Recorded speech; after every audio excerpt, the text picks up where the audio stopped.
अस्सलामु अलैकुम வரஹ்மத்துல்லாஹி வபரகாத்துஹு.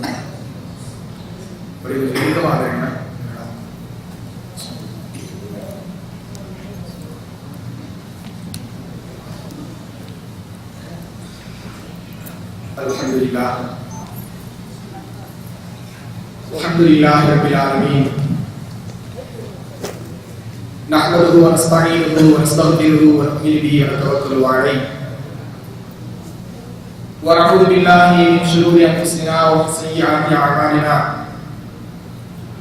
من يهده الله فلا مضل له ومن يضلل فلا هادي له واشهد ان لا اله الا الله وحده لا شريك له واشهد ان محمدا عبده ورسوله اما بعد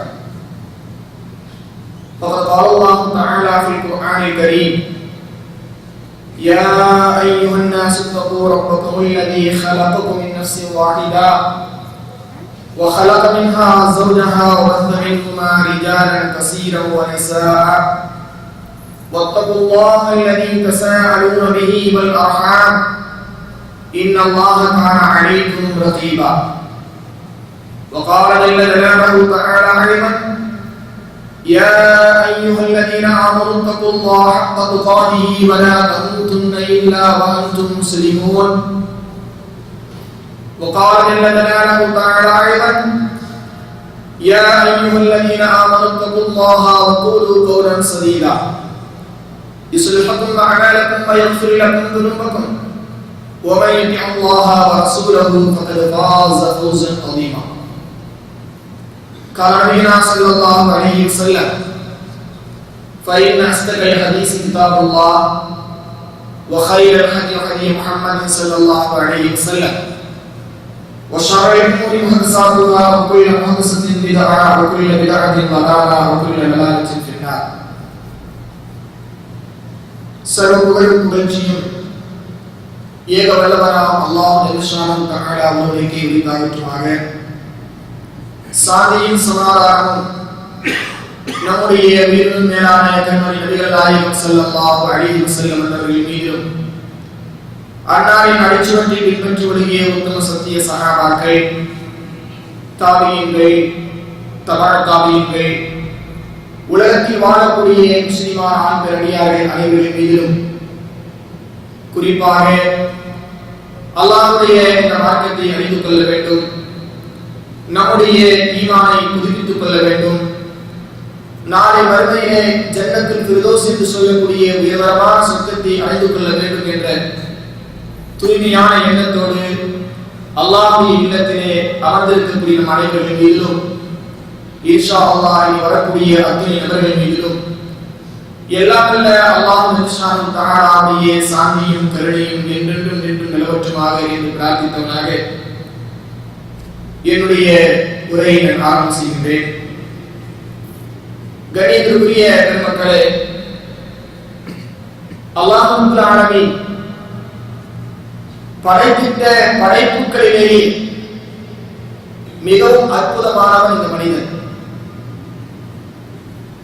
எல்லா படைப்பினர்களுக்கும் ஒரு மணிமகுடத்தை போன்று இருப்பவனும் கூட இந்த மனிதன் தான்.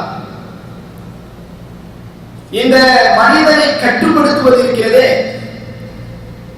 அதுதான் கவிமிகு வரலாற்றின் கருவூலமாக இருந்து கொண்டிருக்கிறது. மனிதனை கட்டுப்படுத்தக்கூடிய விஷயத்திலே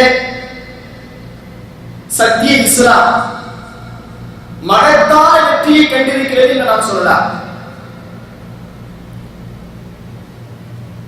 நாம் வரலாற்றிலே பார்க்கின்றோம், ஒரு சமுதாயத்தையே முழுமையாக மாற்றி அவருடைய கரைபடைந்த கலாச்சாரத்தை முற்றுமையாக துடைத்தெறிந்து மிகப்பெரிய ஒரு திருப்பத்தை ஏற்படுத்திய பெருமை சத்திய இஸ்லாத்திற்கு உண்டு என்பதை உலகம் அறிந்த உண்மை. 1400 ஆண்டுகளுக்கு முன்னால் வாழ்ந்த அந்த அரபியர்கள் அவர்களிடத்தில் சில புகழக்கூடிய பண்புகள் இருந்தாலும் கூட அறியாமை என்னும் சேற்றிலே அழுத்தி மூட நம்பிக்கைகள் என்று சொல்லக்கூடிய முறை நாட்டத்திலே மூழ்கி காமுகர்களாக, குடியர்களாக, கொலை வெறிவர்களாக, யுகங்களாக நடமாடிக் கொண்டிருந்தவர்களை எல்லாம் சத்திய இஸ்லாம் எப்படி மாற்றியது என்ற வரலாறை நாம் சிந்தித்து பார்க்கின்ற பொழுது அறிவின் ஆசிரியர்களாக, அகிலத்தின் வழிகாட்டிகளாக, பேரறிவின் கட்டகங்களாக, மூட நம்பிக்கைகளுக்கு எதிராக குரல் கொடுக்கக்கூடிய சத்தியவான்களாக, ஏன் இந்த உலகமே வியக்கும் என்னும் ஆட்சி புரிந்த மக்களாட்சி தலைவர்களாக மாற்றி காட்டிய பெருமை இந்த சத்திய இஸ்லாத்திற்கு இருக்கிறது என்பதை நாம் மறந்துவிடக் கூடாது. அன்பிற்குரிய சகோதரர்களே, இறைவனால் வழங்கப்பட்ட வாழ்க்கை நெறி சத்திய இஸ்லாம் அது முதல் குரலே மனிதன் தன்னை தானே தூய்மைப்படுத்திக் கொள்ளக்கூடிய விஷயத்திற்கு அதிகமாக முக்கியத்துவத்தை தருகிறது.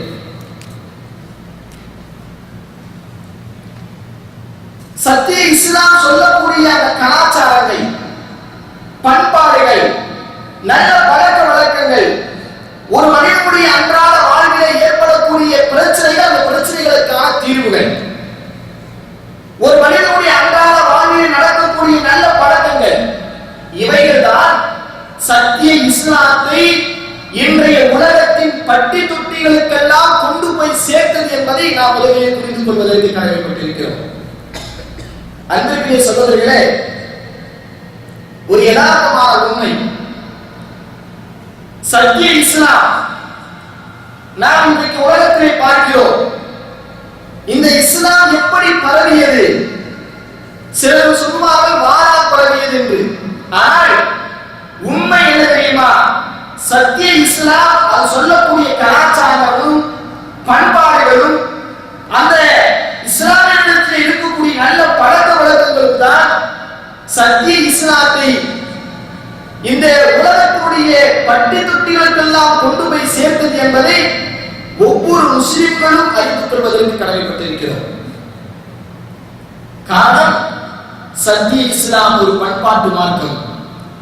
அந்த பண்பாட்டு விழுமியங்கள் தான் சத்திய இஸ்லாத்தை உலகத்துடைய மூளை முடுக்குகளுக்கெல்லாம் கொண்டு போய் சேர்த்தது என்பதை நம்முடைய உள்ளத்தில் நாம் ஆணித்தரமாக பதிவு வைத்துக் கொள்வதற்கு கடமைப்பட்டிருக்கிறோம்.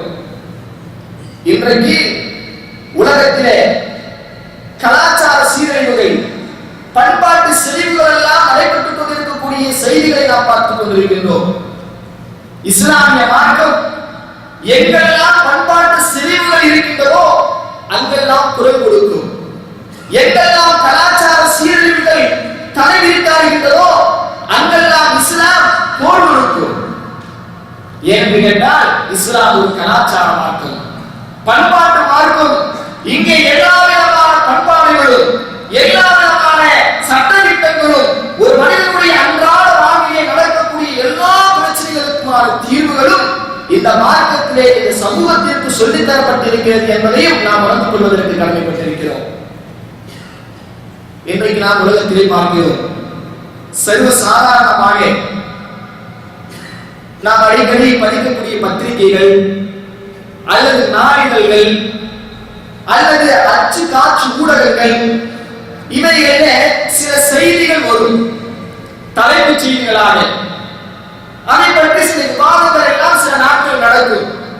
பரவலான விவாதம், அறிஞர்கள் விவாதிக்கின்றார்கள், ஆய்வாளர்கள் விவாதிக்கின்றார்கள், கல்வியாளர்கள் விவாதிக்கின்றார்கள், சமூக ஆர்வலர்கள் விவாதிக்கின்றார்கள், அரசியல்வாதிகள் விவாதிக்கின்றார்கள் என்றெல்லாம் பரவலான ஒரு செய்திகள் வரும்.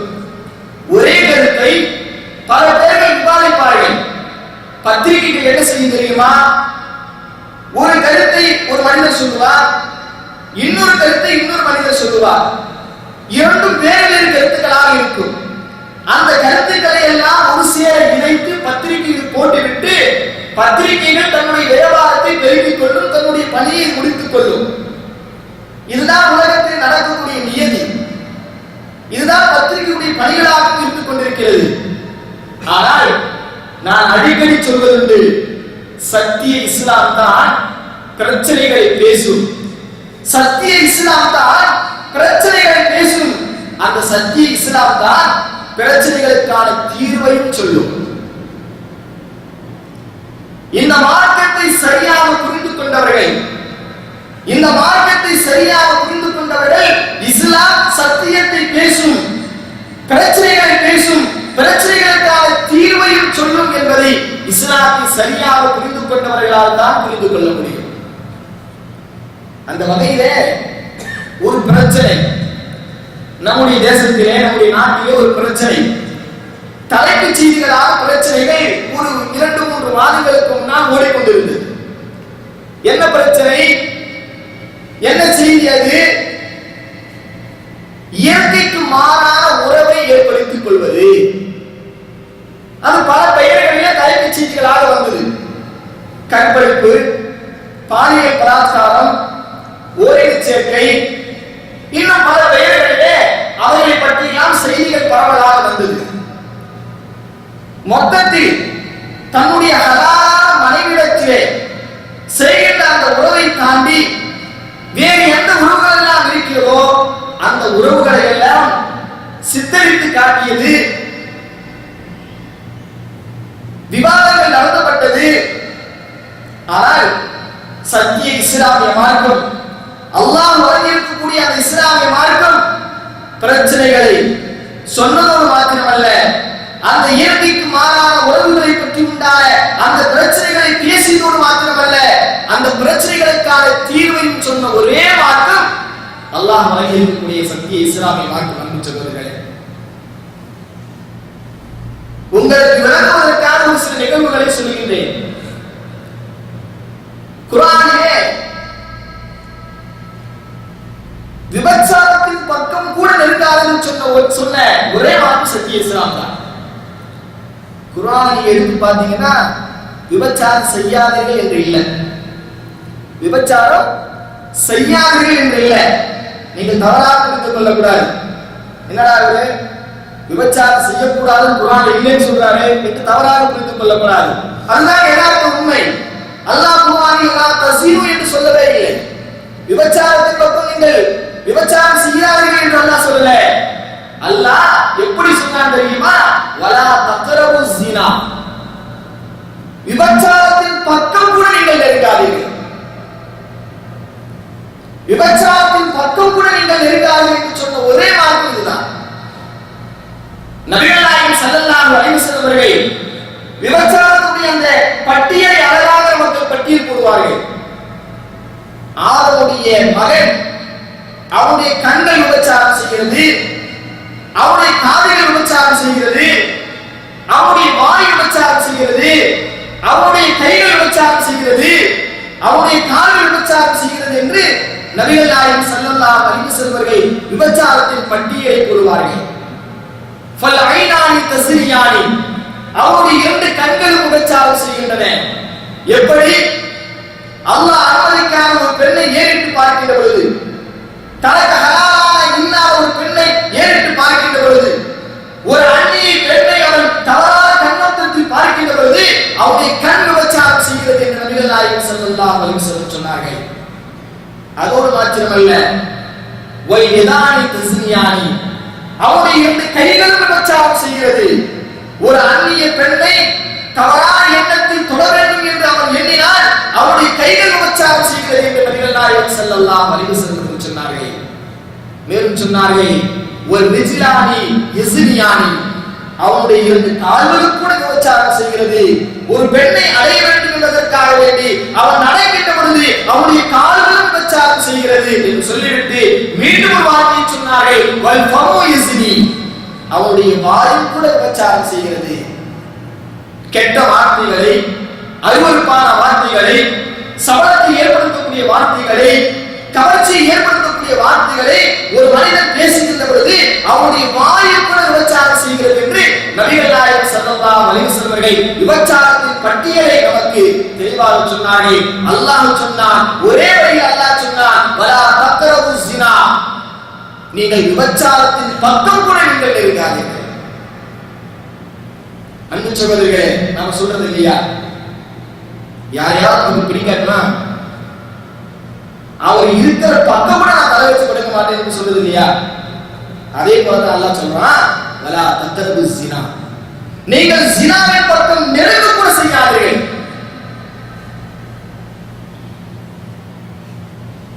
இன்றைக்கு நாம் பார்க்கிற உலகத்துல ஒரு 3 மாதங்களுக்கு முன்னால் நடந்த நிகழ்வுகள் நமக்கு தெரியும். டெல்லியில என்ன நடந்துச்சு?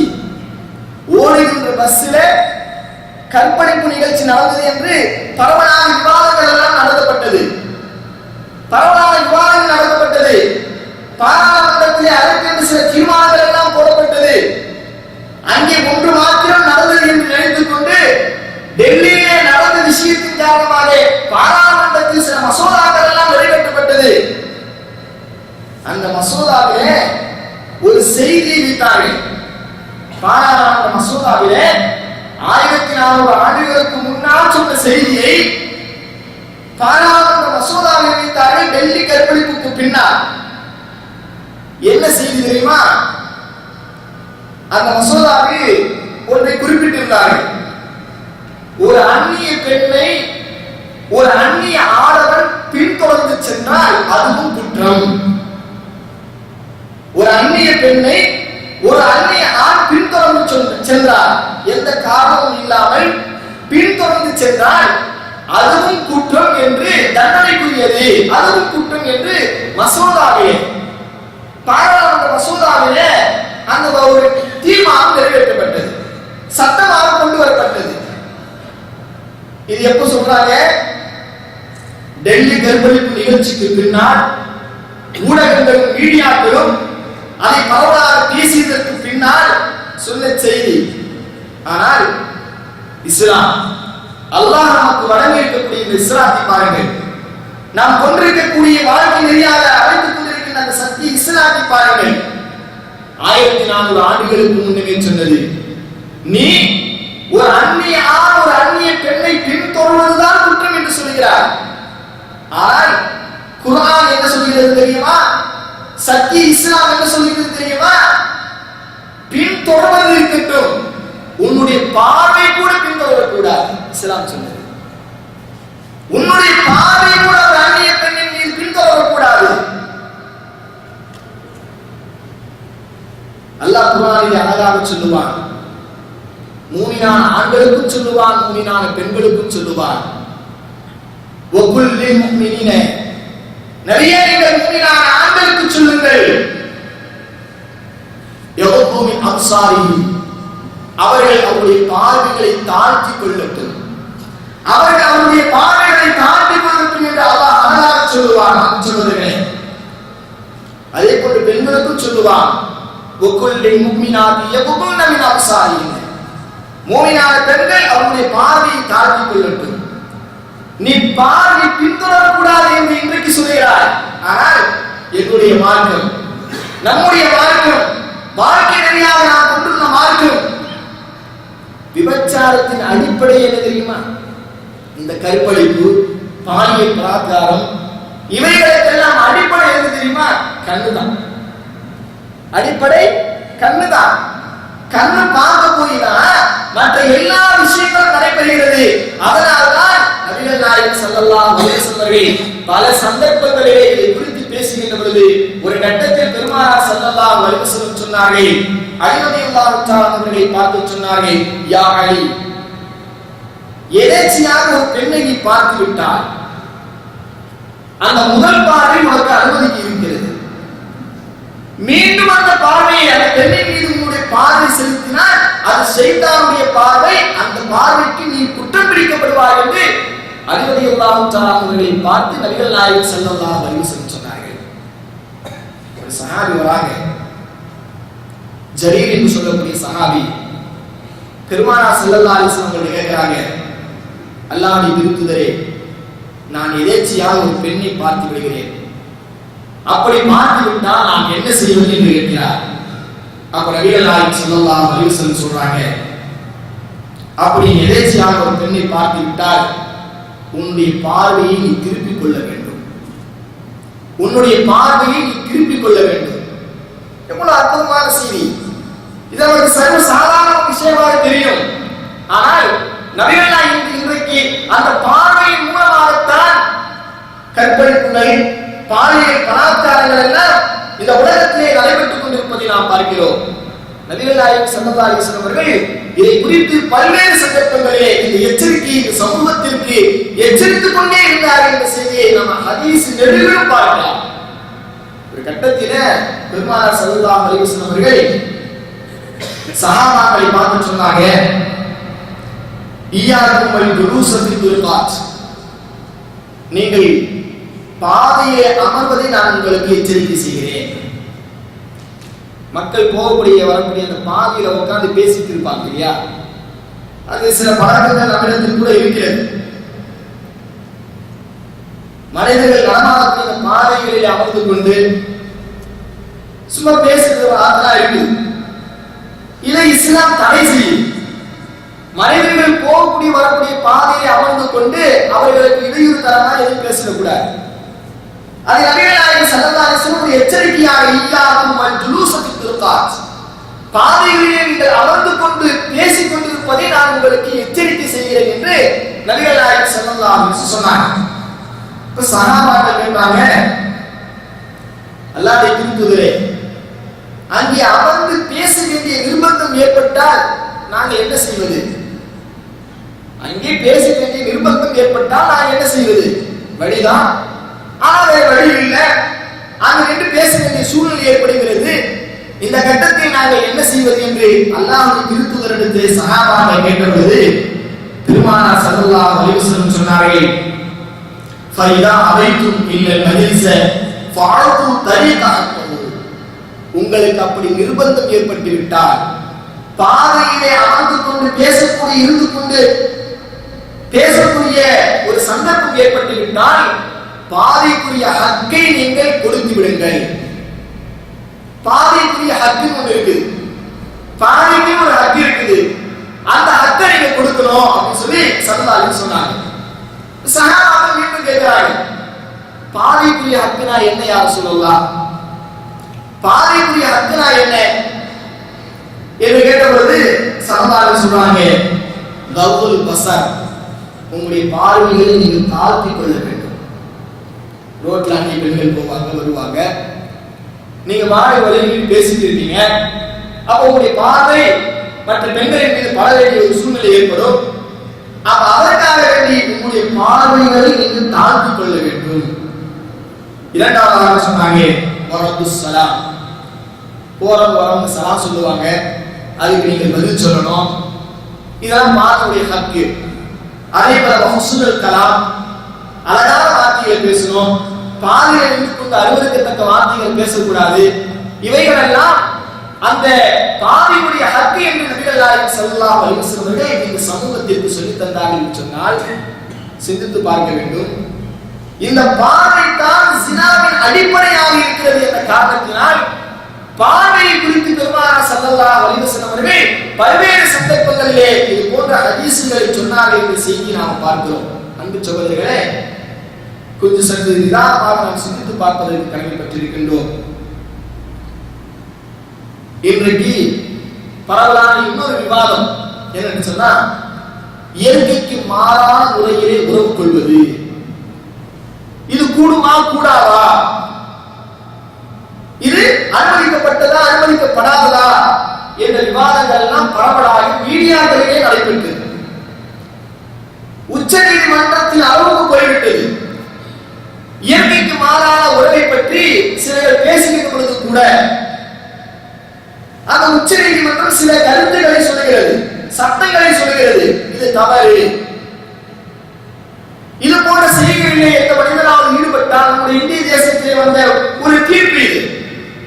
இயற்கைக்கு மாறான உறவு கொண்டால் அது தவறு, அதற்காக குற்றம் பிடிக்கப்படுவார்கள், அது சட்டபூர்வமாக அதற்கு தண்டனை வழங்கப்படும் என்றெல்லாம் உச்ச நீதிமன்றத்துடைய தீர்ப்பு வந்த பொழுது அதிலும் கூட சில படித்தவர்கள், இல்லை இல்லை படித்தவர்கள் என்று தங்களை நினைத்துக் கொண்டிருப்பவர்கள், இன்னும் கொச்சையாக சொல்ல போனால் பாராளுமன்றத்திலே அமர்ந்து கொண்டிருக்கக்கூடிய சில மந்திரிகள் கூட சொன்னார்கள் அது தனி மனித உரிமையை பாதிக்கிறது. இப்படி சொன்னா பாலுறவு கூடுவது இருக்கிறது, ஓரின சேர்க்கையில் ஈடுபடுவது இருக்கிறது, அது தவறு என்று உச்ச நீதிமன்றம் சொல்லுகிறது.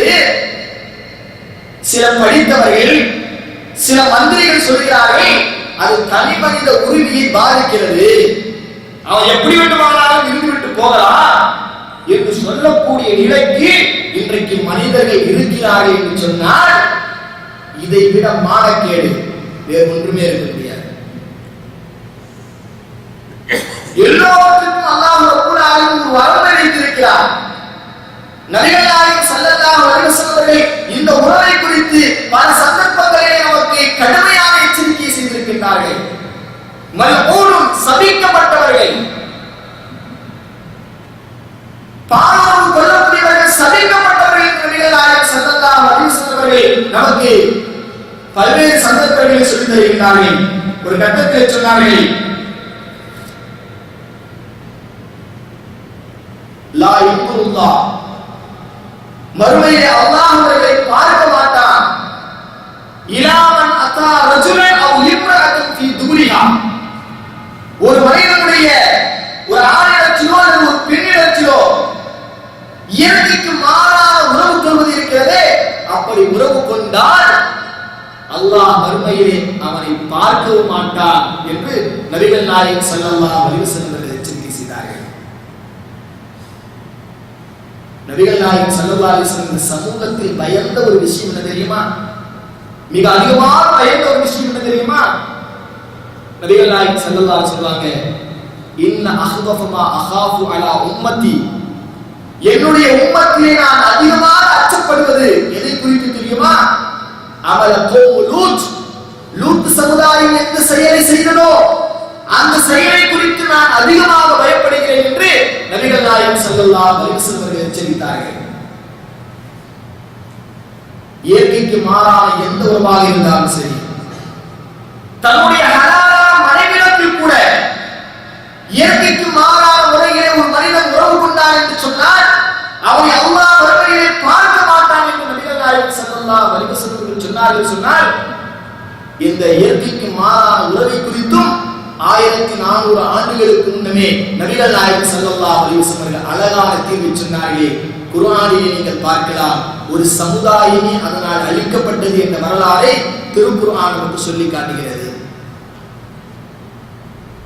பெரிய சம்பவம் அது. சுருக்கமாக உங்களுக்கு சொல்றேன். இப்ராஹிம் அலைஹிஸ்ஸலாம், பக்கத்து ஊர்ல லூத் அலைஹிஸ்ஸலாம், ஏக காலத்தில் 2 நபிமார்கள் எல்லாம் அந்த காலத்தில் இருந்திருக்காங்க. பல நபிமார்கள் எல்லாம் இருந்திருக்கிறாங்க. பக்கத்துல இப்ராஹிம் அலைஹிஸ்ஸலாம், அதுக்கு பக்கத்து ஊர்ல லூத் அலைஹிஸ்ஸலாம் அவர்கள். அங்க ஒரு நபி, இங்க ஒரு நபி. அல்லாஹ் மலக்குமாரிகளை அனுப்புறான். மலக்குமாரிகள் மனித தோற்றத்தில் வராங்க. மனித தோற்றத்தில் மலக்குமாரிகள் வராங்க. முதல்ல எங்க வராங்க? இப்ராஹிம் அலைஹிஸ்ஸலாம் வீட்டுக்கு வராங்க. வந்து சலாம் சொல்றாங்க. பதில் சலாம் இப்ராஹிம் அலைஹிஸ்ஸலாம் சொல்றாங்க. இப்ராஹிம் அலைஹிஸ்ஸலாம் அவர்களை பொறுத்த வரைக்கும் ஒரு நல்ல பண்பு என்னன்னு கேட்டா, யாராவது வீடு தள்ளி வந்து விட்டால் அவர்களுக்கு விருந்தோம்பல் செய்வார்கள். நல்ல பழக்கம், முஸ்லிம்களுக்கு இருக்க வேண்டிய நல்ல பழக்கம். அது போன்று இப்ராஹிம் அலைஹிஸ்ஸலாம் அவர்களை தேடி வந்த அந்த மலக்குமார்கள் மனித ரூபத்தில், இவர்களுக்கு தெரியாது, மலக்கு தான் வந்திருக்காங்கன்னு தெரியாது, வெறும் மனிதர்கள் வந்திருக்கிறாங்க அப்படின்னு சொல்லிட்டு அவர்களுக்காக வேண்டி நல்ல ஒரு குறித்த மாட்டை எடுத்துக்கொண்டு வந்து வைக்கிறார். நல்ல சுவைமிக்க ஒரு உணவு, மாட்டு இறைச்சி, அணீத் என்று அல்லாஹ் சொல்லுகிறார். அந்த இறைச்சி பற்றி பேசுகின்ற பொழுது அணீத் என்று சொன்னா நல்ல நல்ல ஒரு சுவைமிக்க ஒரு கறி, இறைச்சி, நல்ல வெந்த கறின்னு சொன்னோமா இல்லையா, அந்த மாதிரி அழகான ஒரு கறி, சாப்பிட்டு குஷியான ஒரு கறி, அந்த கறியை கொண்டு வந்து வைக்கிறாங்க. அப்போ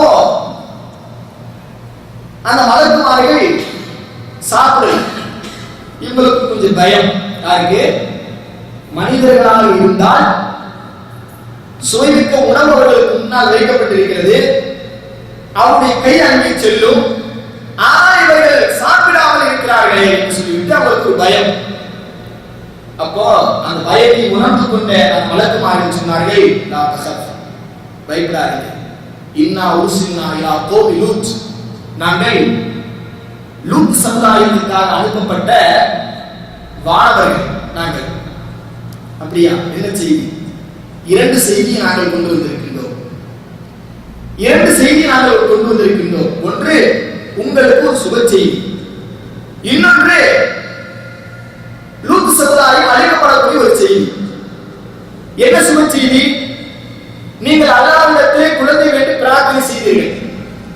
அல்லாஹ் உங்களுக்கு குழந்தை கொடுப்பதாக வாக்குறுதி அளித்து விட்டார். நல்ல செய்தி. அப்ப கூட அந்த அம்மையார் சாராமியார் ஆச்சரியப்படுகிறாங்க. வயசாகி போயிடுச்சு, இந்த நேரத்தில் எனக்கு குழந்தை பிறக்குமா? வயசாகி போயிடுச்சு, முடியெல்லாம் எடுத்து போச்சு, இப்ப இனிமேல் எனக்கு குழந்தை பிறக்குமா? நல்லா பல சந்தர்ப்பங்கள் சொல்லுவான். ஆச்சரியமான சில விஷயங்கள் நடக்கும். அல்லாஹ்வுடைய விஷயத்துல அல்லாஹ் சில ஆச்சரியமான மனிதர்கள் என்ன நினைச்சுப்பாங்க, இதெல்லாம் எப்படி முடியும் நினைப்பாங்க. அல்லாஹ் பல சந்தர்ப்பங்கள்ல இந்த நிகழ்ச்சியெல்லாம் சுட்டி காட்டுகிற பொழுது கதானிக்க என்று சொல்லுவாங்க. அப்படித்தான் சில விஷயங்கள் அப்படித்தான். நம்ம என்ன போட்டு மண்டையை வச்சுக்கிட்டாலும் நடக்காது. மரியம் அலைஹிஸ்ஸலாத்து வஸலாம் ஆயிரம் துறைகளாக வந்தார்கள். அதை சொல்லிக்கிட்டு கூட அல்லாஹ் சொல்றான் கதானிக்க அப்படித்தான். ஜக்கரியா அலைஹிஸ்ஸலாத்து வஸலாம் அவர்கள் கடைசி காலத்துல தங்களுடைய குழந்தையை பெற்றெடுத்தாங்க. அந்த விஷயத்தை சொல்ல வருகின்ற பொழுதும் கதானிக்க அப்படித்தான் நடக்கும். நான் முடிவு பண்ணிவிட்டா அப்படித்தான். 8 வயசுல பிறந்தப்ப 80 வயசுல பிறந்தது. இது அல்லாஹ்வுடைய விஷயத்தில் உள்ளது. இதை உட்கார்ந்து ஆதாரத்தில் இருக்க முடியாது. அப்போ அந்த சாராமியா கேட்கிறார்கள், ஆச்சரியமா கேட்கிறாங்க, நடக்குமா இது? அப்ப மலக்குமார்கள் சொல்றார்கள், அத்தஅஜபீன மின் அம்ரில்லாஹ், அல்லாஹ்வுடைய விஷயத்தில் நீங்கள் ஆச்சரியத்தை படுகிறீர்களா? அல்லாஹ்வால முடியாதா? முடியும் என்பதை நற்செய்தியாக நாங்கள் சொன்ன பொழுது இன்னொரு செய்தி, பக்கத்து ஊர்ல ஒரு நபி இருக்கிறாரு, லூத் அலைஹிஸ்ஸலாத்து வஸலாம் இருக்கிறாங்க. அவங்களுடைய சமுதாயம் பாடுவதை ஒரு கலாச்சாரமாகவே மேற்கொண்டு வருகின்றார்கள். பாடுவதை ஒரு கலாச்சாரமாக மேற்கொண்டு வருகின்றார்கள். எவ்வளோ லூத் அலைஹிஸ்ஸலாத்து வஸலாம் சொல்லி பார்த்தாங்க. எந்த அளவுக்கு அவர்கள் போய்விட்டார்கள் என்று சொன்னால், லூத் அலைஹிஸ்ஸலாத்து வஸலாம் அவருடைய வீடை நோக்கி அந்த மலக்குமார்கள் வராங்க. வந்த உடனே மனித ரூபத்தில் வராங்க. அந்த நேரத்தில் கூட அந்த சமூக மக்கள் வந்துவிட்டு வீட்டை முற்றுகை செய்துவிட்டு அந்த ஆட்களை கூட அனுப்பணும். அவங்க இங்க விருந்தாளியப்பா, என்னுடைய பெண் மக்களை நான் உங்களுக்கு மனமுடித்து தருகிறேன், அவர்களிடத்தில் அந்த இன்பத்தை நீங்கள் அடைந்து கொள்ளுங்கள் என்றெல்லாம் கேட்டார். அப்ப கூட முடியாது. அப்ப கூட அந்த சமூக மக்கள் முடியாதுன்னு சொன்னான். நாங்க இதுக்கெல்லாம் விரும்பல, எங்களுடைய கலாச்சாரத்துக்கு தான், எங்களுடைய கலாச்சாரம் ஒரே நிச்சயத்தை தான், நாங்கள் அதன் மீதுதான் ஆசைப்படுகிறோம் என்று சொன்ன பொழுது லூத் அலைஹிஸ்ஸலாத்து வஸலாம் அப்படியே பயந்து போனாங்க. என்ன நடக்கும் தெரியல. அப்ப சொன்னாங்க மலக்குமார்கள், கவலைப்படாதீங்க, நாளைக்கு இங்க யாரும் இருக்க மாட்டாங்க. அல்லாஹ்வுடைய கட்டளை வந்து விட்டது. அல்லாஹ்வுடைய கட்டளை வந்து விட்டால் யாரும் இருக்க மாட்டாங்க. அல்லாஹ் சொல்றான். மறுநாள் அவர்கள் எப்படி ஆக்கினார் என்ற வரலாறை திருக்குர்ஆன் சொல்லுகின்றது. அல்லாஹ் குர்ஆனில் சொல்லி காட்டுகின்றார். ஃபலம்மா ஜாஅ அம்ருனா ஜஅல்னா ஆலியஹா சாஃபிலஹா, அல்லாஹ்வுடைய அந்த கட்டளை வந்த பொழுது அந்த மேல் பூமியை கீழ் பூமியாக ஆக்கி விட்டோம் என்று சொல்றார். மேல் தரைய கீழ் தரையாக ஆக்கி தோசை திருப்புவதை போன்ற அந்த சமூக மக்களை அப்படியே திருப்பி போட்டாங்க. எதுக்கு? எந்த பாவங்களின் மீது அவர்கள் மோகம் கொண்டிருந்தார்களோ அந்த ஒரே காரணத்திற்காக வேண்டி அல்லாஹ் என்ன செஞ்சான்? இது தவறு, இயற்கைக்கு மாறான இந்த உறவு கொள்ளக்கூடாது என்று பல தடவைகள் சொல்லப்பட்ட பொழுதும் கூட அந்த சமூக திருந்தாத காரணத்தினால் அல்லாஹ் என்ன செய்து விட்டான் என்று சொன்னால், அந்த பூமியை அப்படியே தோசை திருப்புவதை போன்று திருப்பி போட்டுவிட்டு வாம்பர்னா அலைஹா ஹிஜாரத்துன் சிஜ்ஜீன் மம்தூத், சுடப்பட்ட கற்களை கொண்டு அந்த மழை பொழிந்து அவர்களை நாம் அழித்தோம் என்று அல்லாஹ் சொல்கிறார். இப்படித்தான் அழிவு ஏற்படும். இறைவனுடைய கட்டளைக்கு மாறாக யார் நினைக்கின்றார்களோ, இயற்கைக்கு மாறான உறவை யார் வைத்துக் கொண்டிருக்கிறார்களோ அல்லாஹ் இப்படிப்பட்ட நிகழ்வை குர்ஆனில் சொல்லி காட்டுவதனுடைய நிகழ்வு என்ன? எதற்காக அல்லாஹ் சொல்றான்? இப்படிலாம் பின்னாடி வருவாங்க, இப்படிலாம் பின்னாடி என்ன செய்வாங்க? வருவார்கள். அந்த காரணத்திற்காகத்தான் அல்லாஹ் 1400 ஆண்டுகளுக்கு முன்னாலேயே இந்த சமூக மக்களுக்கு சொல்லிவிட்டார், அல்லாஹ்வுடைய வேதனை வந்தால் உங்களால் தாங்கிக் கொள்ள முடியாது, உங்களால் தாங்கிக் கொள்ள முடியாது என்று அல்லாஹ் குர்ஆனிலே அருமையாக சொல்லி தந்திருக்கிறான் சகோதரர்களே. அதனால எதை பற்றி விவாதம் புரிந்தாலும் கூட விவாதத்தோடு அவர்கள் முடித்து விடுவார்கள், ஒரு தீர்வை சொல்ல மாட்டார்கள். இஸ்லாமிய அருமையான தீர்வை சொல்லும். எதை எடுத்து பார்த்தாலும் சரி, அரசியலாக இருக்கட்டும், ஆன்மீகமாக இருக்கட்டும், போர்க்களமாக இருக்கட்டும், விளையாட்டாக இருக்கட்டும், எந்த ஒரு விஷயத்தையும் பிரச்சனைகளை பேசும், அந்த பிரச்சனைகளுக்கான தீர்வையும் இஸ்லாம் சொல்லும். இதுதான் சத்திய இஸ்லாம். இன்றைக்கு மிக முக்கியமான ஒரு பிரச்சனை. என்ன பிரச்சனை? இன்னும் ஒரு சில மணி நேரங்களில் நம்முடைய இந்திய தேசத்தினுடைய 16வது பாராளுமன்றத்துடைய தேர்தல் முடிவுகள் எல்லாம் வந்து கொண்டிருக்கிறது. வந்துடும், தேர்தல் முடிவுகள் வந்துடும். நமக்கெல்லாம் ஒரு அச்சம். என்ன அச்சம்? பிஜேபி ஆட்சிக்கு வந்து விட்டால், மோடி ஆட்சி அறையில் அவன் உட்கார்ந்து விட்டால் நம்முடைய நிலைமைகள் எல்லாம் என்னவாகும்? நாமெல்லாம் கருவறுக்கப்படுவோம், முஸ்லிம்கள் எல்லாம் மிகவும் ஆபத்திற்குள்ளாவார்கள் என்ற அந்த அச்ச உணர்வு ஒவ்வொரு மனிதனுடைய உள்ளத்திலும் இருக்கிறது.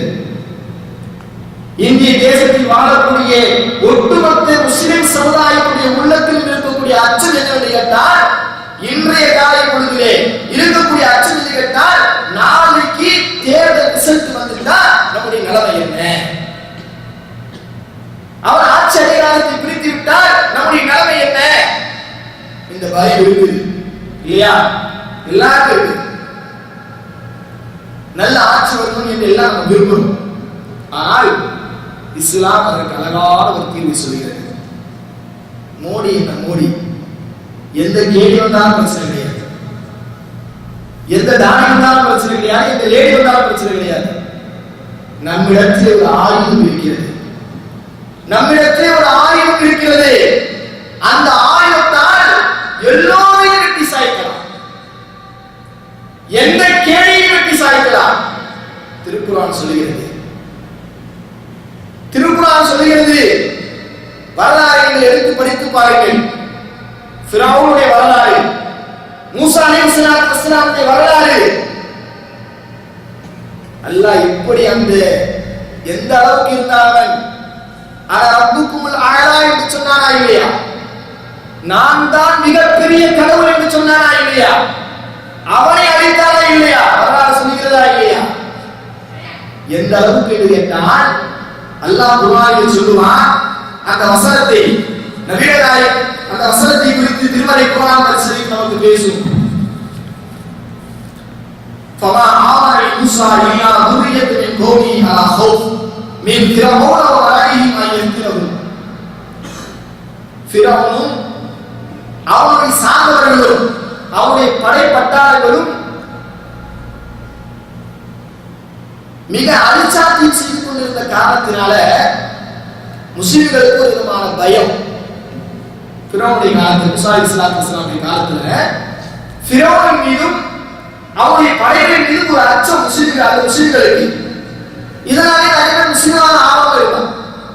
இறைவன் ஒருவன் தான் என்பதை உண்மையாக நம்பி இருந்தார்கள். ஆனாலும் கூட மூஸா அலைஹிஸ்ஸலாம் அவர்களை ஈமான் கொண்டவர்கள் சொற்ப பேர் தான். அல்லாஹ் சொல்றான், இல்லா துர்ரியத்து மின் பாதி. அவருடைய சந்ததிகள் சிலர்கள் தான் அவரை ஈமான் கொண்டார்கள். மூஸா அலைஹிஸ்ஸலாம் அவர்களை ஈமான் கொண்டார்கள். ஏன் அப்படின்னா, வஇன்ன ஃபிரௌன லஆலின் ஃபில் அர்த் வஇன்னஹு லமினல் முஸ்ரிஃபீன் என்று சொன்னால், ஃபிரௌன் அந்த பூமியை வழிநடத்துவனாக இருந்தார், அந்த பூமியிலே வழிநடத்துவனாக இருந்தார். வஇன்னஹு லமினல் முஸ்ரிஃபீன், அவன் மிகவும் அழிச்சாட்டியை புரியக்கூடியவனாக இருந்தான். அதனால பயந்து கொண்டு நிறைய பேர் முஸ்லிம் ஆகாம இருந்தார்கள். ஆனால் அல்லாஹ் எப்படி செஞ்சான் தெரியுமா? மூசா அலைஹிஸ்ஸலாத்து வஸலாம் அவர்களுக்கு சொல்ல சொன்னான், நீங்க அல்லாஹ் மீது முழுமையான நம்பிக்கை வைங்க. மூசா சொன்னார், வகால மூசா யா கௌமி இன் குன்தும் ஆமன்து பில்லாஹி வ அலைஹி தவக்கலு இன் குன்தும் முஃமினீன்.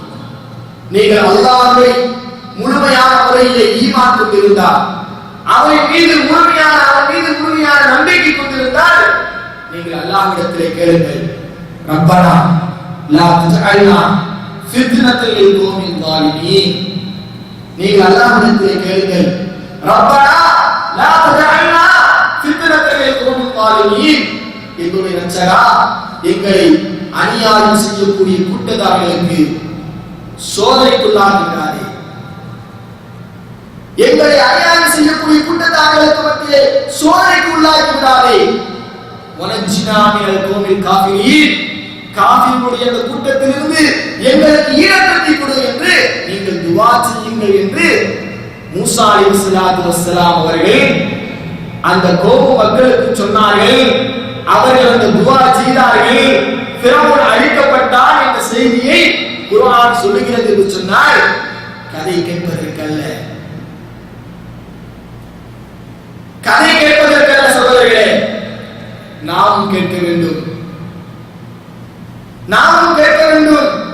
நமக்கு இன்றைக்கு அந்த அச்சம் இருக்கிறது. இவன் ஏறிட்டால் நம்மை மிதித்து விடுவான் என்ற அந்த அச்சம் இருக்கிறது. ஆனால் அல்லாஹ் அப்படி சொல்கின்றான், உங்களுடைய ரட்சகரிடத்திலே நீங்கள் துஆ கேளுங்கள். ரப்பனா லா தஜஅல்னா ஃபித்னத்தல் லில் கௌமில் ஸாலிமீன் வனஜ்னா மினல் கௌமில் காஃபிரீன் என்று சொல்லக்கூடிய இந்த பிரார்த்தனையை நீங்கள் செய்யுங்கள். அப்படி செய்தால் மூசா அலைஹிஸ்ஸலாத்து வஸ்ஸலாம் அவர்களுக்கு எப்படி வெற்றி கிடைத்ததோ அதே போன்ற வெற்றி உங்களுக்கும் கிடைக்கும். ஃபஅலைஹி தவக்கலு. அவன் மீது அதிகமாக தவக்கல் வைத்து செய்யணும். சும்மா நாங்க துஆ செய்யுங்கன்னு சொன்னோன்னே நம்மளே கரம் ஏந்திட்டு அப்படியே செஞ்சுட்டு போறது கிடையாது. முழுமையான நம்பிக்கையோடு செய்தால் நிச்சயமாக நமக்கு வெற்றி. அல்லாஹ் சொல்லுவான், உதுகுலு பிஸ்ஸின்னி காஃபா. ஈமான் கொண்டவர்களே, நீங்கள் இஸ்லாத்திலே முழுமையான முறையில் நீங்கள் நுழைந்து விடுங்கள். நீங்கள் அச்சப்பட தேவையில்லை, துக்கப்பட தேவையில்லை.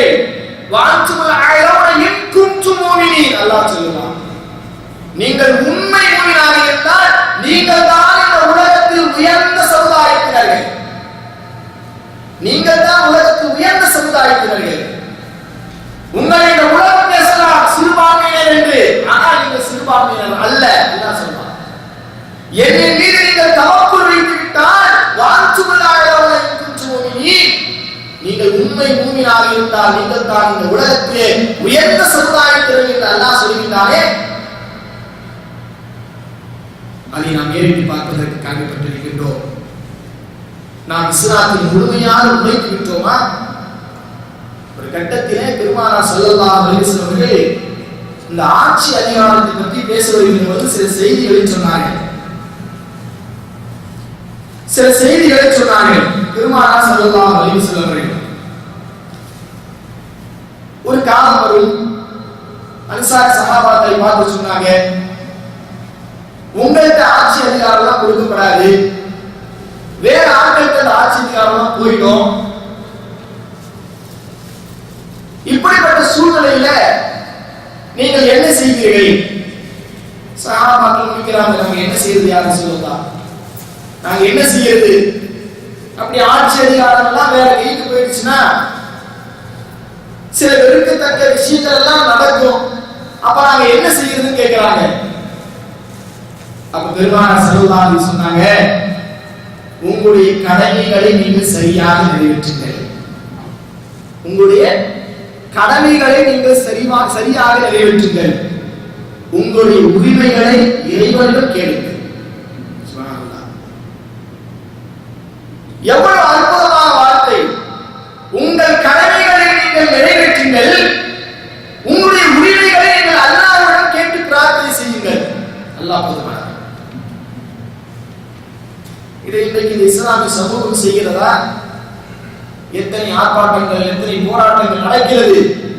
ஆனால் அல்லாஹ்வுடைய தூதர் நபிகள் நாயகம் ஸல்லல்லாஹு அலைஹி வஸல்லம் அவர்கள் காட்டி தந்த அந்த வழிமுறையின்படி நம்முடைய வாழ்க்கையை நாம் அமைத்துக் கொண்டால் நாம் அச்சப்பட தேவையில்லை. யார் வந்தாலும் சரி, எவன் வந்தாலும் சரி, அல்லாஹ் சொல்றா இல்லையா, "குலில்லாஹு மாலிகல் முல்கி தூஜில் முல்க மன் தஷா வ தன்சிபுல் முல்க மிம்மன் தஷா வ துஇஸ்ஸு மன் தஷா வ துதில்லு மன் தஷா பியதிக்கல் கைர் இன்னக அலா குல்லி ஷைஇன் கதீர்." அல்லாஹ் அழகா சொல்றான். ஆட்சி அதிகாரம் எல்லாம் அவனுக்கு சொந்தமானது. அவன் நாயகர்களுக்கு ஆட்சி அதிகாரத்தை கொடுக்கிறான். நம்ம ஓட்டு போட்டு தான் மோடி ஜெயிச்சு வரணும் கிடையாது. நம்ம ஓட்டு போடாம இருந்தா மோடி ஜெயிக்காம இருக்கணும் அவசியம் கிடையாது. அல்லாஹ் நாடிட்டான்னு சொன்னால் அவனே ஆட்சியாளராக ஆக்குவான். அல்லாஹ் நாடிட்டான்னு சொன்னால் அவனை இறக்குவான். என்ன போர்டு ரிசல்ட் வந்தாலும் பிரச்சனை கிடையாது. எந்த இன்னைக்கு ஊடகங்கள்ல அவங்க பக்கம் செய்து பல ரிசல்ட்களை சொல்லுது. இவங்க தான் வருவாங்க, அவங்க தான் வருவாங்க. இது ஒரு பெரிய விஷயம் கிடையாது. அல்லாஹ் யாரை நாடுறானோ அவன் ஆட்சியாளராக ஆக்குவான். அல்லாஹ் யாரை நாடுறானோ அவன் ஆட்சி விட்டு கீழே இறக்குவான். ஒரு துஇஸ்ஸு மன் தஷா வ துதில்லு மன் தஷா. அல்லாஹ் அந்த நாயகர்களை என்ன செய்வான்? கண்ணியப்படுத்துவான். அந்த ஆட்சியை வச்சு இழிவுபடுத்துவான். இது யதார்த்தமான உண்மை. இதை நாம் புரிஞ்சுக்கணும்னா எந்த விதமான பயமும் கிடையாது. நம்மள்ட்ட ஒரு சக்தி இருக்கிறது, துஆ என்ற சக்தி இருக்கிறது. அந்த துஆவின் மூலமாக நாம் என்ன செய்யலாம்? அல்லாஹ்விடத்தில் கேட்டுக்கொண்டே இருப்போம். அல்லாஹ்விடத்தில் கேட்டுக்கொண்டே இருப்போம். அவன் வந்தாலும் கூட அல்லாஹ்வுடைய உள்ளத்திலே மாற்றத்தை ஏற்படுத்துவதற்கும் சான்ஸ் இருக்கு இல்லையா? அல்லாஹ் தன்னுடைய ஒவ்வொரு மனிதனுடைய கல்வையும் அவனுடைய 2 விரல்களுக்கு மத்தியில் வச்சிருக்கான்னு சொன்னாங்க ஸல்லல்லாஹு அலைஹி வஸல்லம். 2 விரல்களுக்கு மத்தியில அல்லாஹ் வச்சிருக்கான். அவன் இப்படி பார்க்க நினைச்சாலும் தந்துடுவான், இப்படி பார்க்க நினைச்சாலும். அவன் ஆட்சி அதிகாரத்தில் உட்கார்ந்ததுக்கு பின்னால முஸ்லிம்களுக்கு ஏதாவது செய்ய வேண்டும் என்று நினைக்கக்கூடிய ஒரு ஆற்றலையும் அல்லாஹ் அவனுக்கு கொடுத்தானா? அல்ஹம்துலில்லாஹ், சந்தோஷப்படுவோம். அவன் ஆட்சிக்கு வந்துவிட்டு நமக்கு துன்புறுத்தலை ஏற்படுத்துவாங்க என்ற அச்சம் இருந்தால் அல்லாஹ் நமக்கு துஆ கேட்போம். 2 விஷயம் தான் அன்பு சகோதரர்களே. அதனால் நாம் அச்சப்பட தேவையில்லை, துக்கப்பட தேவையில்லை. நம்முடைய கடமைகளை நாம் சரியாக நிறைவேற்றுவோம். அப்படி நிறைவேற்றுவோம் என்று சொன்னால் நிச்சயமாக அல்லாஹ் ரப்பல் ஆலமீன் நமக்கு வெற்றி தருவான். அதில் எந்த விதமான கொஞ்சம் சந்தேகம் இல்லை. சத்திய இஸ்லாம் எல்லாவற்றிற்கும் சரியான தீர்வை சொன்னது, இதற்கும் சரியான தீர்வை சொல்லிக் கொண்டுதான் இருக்கிறது. அதில் எந்த விதமான சந்தேகம் இல்லை. எல்லாம் அல்லாஹ் ரப்பல் ஆலமீன் சத்திய இஸ்லாத்தை அதை தூய்மையான வழியை புரிந்து கொண்டு அதன் அடிப்படையில் வாழ்வதற்குண்டான ஒரு நல்ல நசீபை எனக்கும் உங்களுக்கும் உலகத்து வாழக்கூடிய முஸ்லிமான ஆண் பெண் அடியார்கள் அனைவருக்கும் ஏற்படுத்தி தருவாராக. வாஹிர் தாவானா அல்ஹம்துலில்லாஹி ரப்பில் ஆலமீன். அஸ்ஸலாமு அலைக்கும் வரஹ்மத்துல்லாஹி வபரகாத்துஹு.